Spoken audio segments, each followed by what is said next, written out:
얼마 전 근래 보기 드문 이례적인 현상이 발생했습니다. K9 자주포가 영국의 자주포 도입 사업에서 수주에 실패한 것입니다. 세계 자주포 시장을 장악하다시피 한 K9이기에 이번 수주전에서의 패배는 다소 의외이기도 한데요. 일각에서는 노르웨이에서 K2 전차가 선정되지 않은 것에 이어 K9마저 영국에서 실패하자 다른 건 몰라도 기관 무기 체계 하나만큼은 세계 톱클래스라고 자부하던 대한민국의 명성에 금이 가지 않을까 걱정하기도 합니다.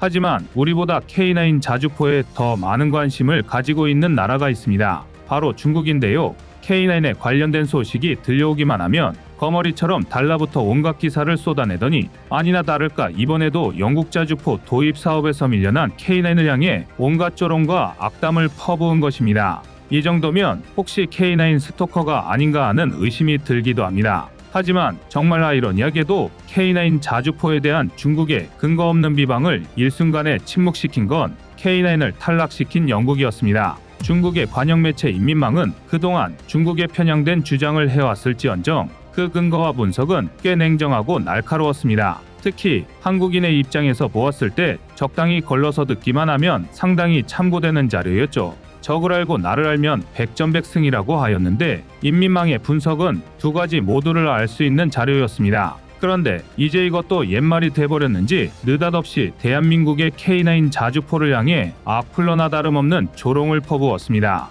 인민망이 물어뜯은 건 지난 3월 영국의 자주포 긴급 도입 사업에서 K9이 실패한 사례였습니다. 영국은 최근 노후화된 자주포를 퇴역시키는 동시에 현역 자주포도 우크라이나에 공유하면서 포병 전력에 큰 공백이 생겼습니다. 그래서 영국은 이 공백을 빠르게 메울 자주포를 구입하는 사업을 진행했고 한국은 예전부터 영국 자주포 시장을 노리고 있었기 때문에 여기에도 참여했습니다. 하지만 영국이 고른 것은 스웨덴의 아처 자주포였습니다. 스웨덴의 아처는 연사 속도와 화력에서 강점을 가지고 있긴 하지만 차륜형 자주포라는 게 단점입니다. 사업 초기엔 차륜형 자주포 도입이 유력하다는 소문이 있었지만 점차 차륜형 자주포의 단점들이 드러나면서 K9 같은 궤도형 자주포에 무게가 실리는 것 아니냐는 분석들이 힘을 얻었습니다. 일반적으로 궤도형 자주포는 차륜형 자주포에 비해 방열 시간 단축, 신속한 이동 능력, 방어력, 대포병 사격 등 많은 장점을 지니고 있기 때문입니다.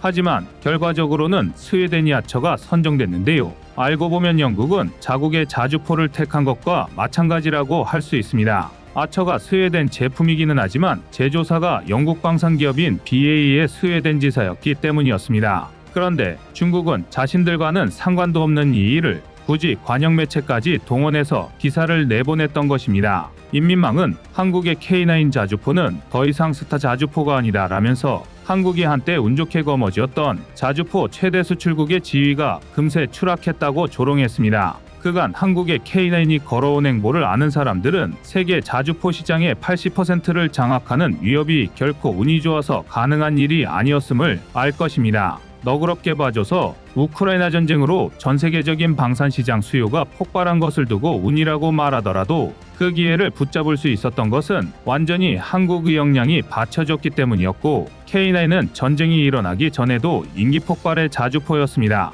이런 명명백백한 사실이 있는데 인민망이 운을 입에 담는 이유가 뭘까요? 기사 내용을 살펴보면 근거를 증명할 길이 없는 일방적 주장입니다. K9은 수입 부품을 가지고 조립한 물건에 불과하다고 무작정 깎아내린 것인데요. 말하자면 국산화율을 걸고 넘어진 셈입니다. 한국이 K9을 개발하면서 국산화를 위해 기울였던 피나는 노력이 기록으로 뻔히 남아있는데도 중국은 한국을 헐뜯으려고 근거도 없으면서 일방적 주장을 펼친 겁니다. 여기서 더욱 어이가 없는 건 인민망은 K9을 비방하는 것에 그치지 않고 대한민국 방위산업 전반을 깔아뭉개려는 시도를 했다는 것입니다. 한국이 K9을 개발하는 과정에서 거쳐온 K55 등의 야포들이 라이선스 없는 모방품이다. 한국에는 원천 기술이 없어 조립품에 불과한 K9은 수많은 폭발 사고를 냈다. 한국은 이런 K9을 판매하는데 혈안이 된 나머지 구매국들의 기술을 퍼주다시피 이전해주고 있다 등 온갖 낭설을 모아뒀습니다.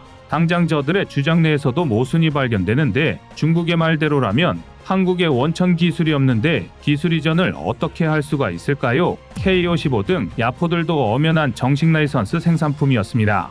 80년대의 한국은 애당초 미국이 무기를 불법 복제할 만한 입장이 아니었고 그럴 이유도 없었습니다. 중국은 자기들이 얼굴에 철판을 깔고 제공받은 러시아 무기를 불법 복제해서 기술을 빼냈던 것처럼 한국도 그랬을 것이라고 생각하고 있는 것인데요. 러시아와 달리 미국은 그런 꼴을 가만히 보고 있을 나라가 아니죠. 또한 한국은 중국처럼 무참하게 신의를 쪄버리는 나라가 아닙니다. 이렇게 허점투성이다 보니 이번 인민망해 보도는 중국인들조차 고개를 가로젓고 있습니다. 그도 그럴 게 중국은 다른 건 몰라도 자주포 기술에서는 K9을 걸고 넘어질 수준이 전혀 되지 못하고 이 사실은 춤추는 자주포 영상으로 국제망신을 당했던 중국인들의 뇌리에도 새겨져 있기 때문입니다.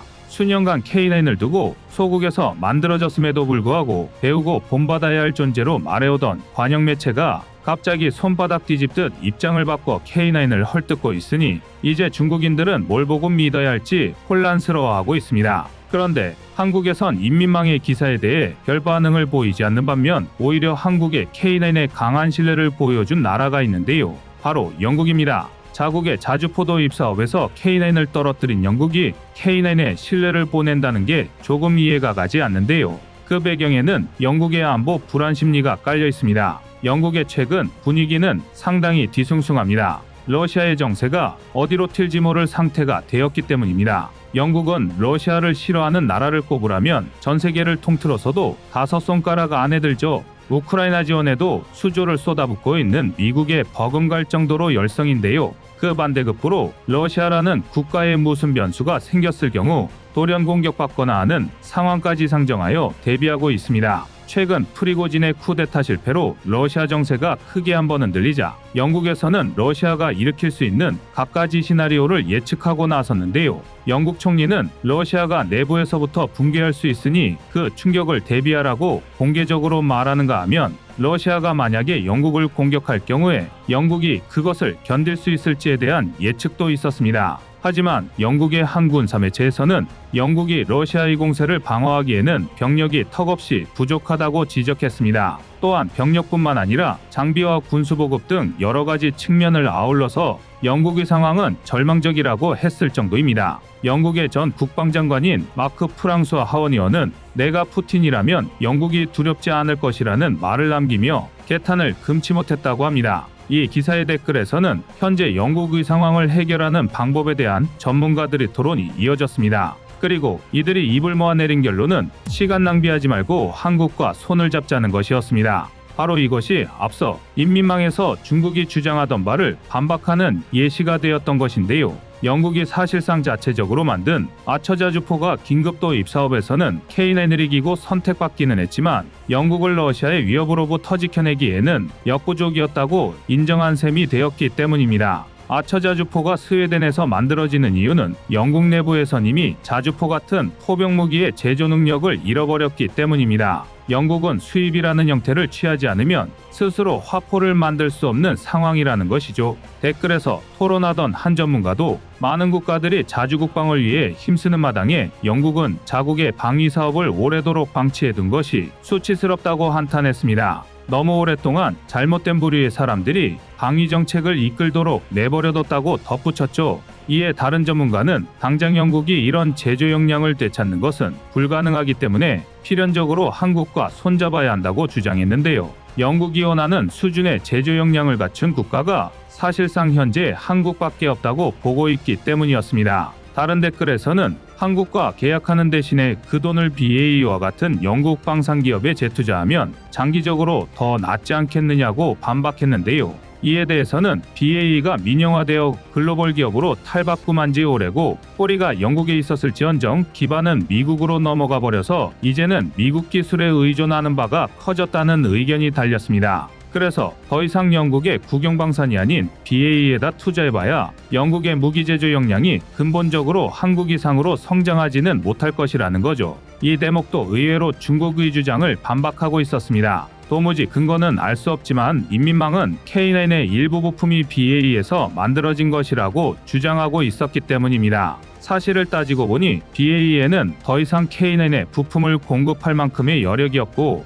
영국인들조차 이를 공인해주고 있습니다. 한편 K9은 한 단계 높은 진화를 준비하고 있습니다. 최근 방위사업청이 K9 자주포 2차 성능 개량 체계 개발 기본 계획을 의결하면서 K9A1의 업그레이드가 결정된 것인데요. 이른바 K9A2입니다. K9A2 개량 사업의 가장 큰 목표는 포탑 송탄과 장전을 완전히 자동화하여 타격 속도를 높이는 건데요. 이번 개량이 끝나면 K9 자주포 성능이 기존보다 최소 30% 이상 향상될 예정입니다. 단적인 예로 현재 분당 6에서 8발의 발사 속도가 분당 9에서 10발로 2배 가까이 늘어날 예정입니다. 게다가 자동화 장전 장치를 탑재하면서 탄약수가 필요 없어졌고 이 덕에 승무병도 5명에서 3명으로 대폭 줄어들었는데요. 무엇보다 중요한 건 K9A2의 탐색 개발 단계가 이미 완료된 상태라는 것입니다. 쉽게 말해 기술 실증형 프로토타입의 K9A2는 이미 완성된 상태입니다. 영국 차기 자주포 사업에 대한민국이 제안한 게 바로 이 K9A2인데요.